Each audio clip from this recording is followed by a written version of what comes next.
গাড়ি তো কিনলাম। কয়টা দিয়ে গাড়ি কিনলি? ওই 3,95,000। ভালোই। এ বুড়া তুই কি গাড়ি টাড়ি কিনবি না? কিনবার তো চাই, কিন্তু হাতে টাকা পয়সা নাই, আব্বারও অবস্থা খারাপ। অবস্থা তো সবারই খারাপ থাকে, কিন্তু নিজের তো একটা চাহিদা থাকা লাগে। আঙ্গেও তো কিনা দিবে চাই নাই কে, বাপের থেকে জোর করে কিনা নিছি। আমিও কিনতে চাইছিলাম, আমার কিনা দেয় নাই দিয়ে আমি ঘর বাড়ি ভাঙা চাইছিলাম, তারপর সিম দিল।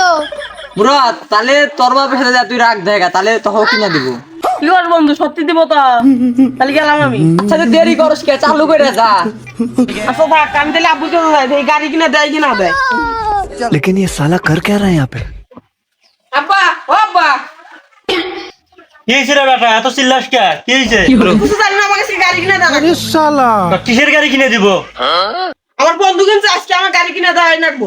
এ কোনো গাড়ি টাড়ি হবো না, যা তো যা। কে আজকে আমার গাড়ি কিনা দেয় নাকবো, আজকে আমার গাড়ি কিনা দেয়। কামাই নেই কিছু না, ও গাড়ি মারাইছে। ও কইলাম যারা কামড় করে আছে তা করবো না। বাচ্চিকে বাড়া আজকে, বাচ্চিকে বাড়া। কামাই করার বেলায় না গাড়ি মারাইছে, আর কোন বন্ধু গাড়ি না যা যা যা এর বাচ্চা ফিরে করে দিলাম। যা এটা গাড়ি মারাইছে, কামাইয়ের বেলায় না গাড়ি মারাইছে। তোর কোন বন্ধু তো গাড়ি কিনা যায়, যা তুই যা যাই রে।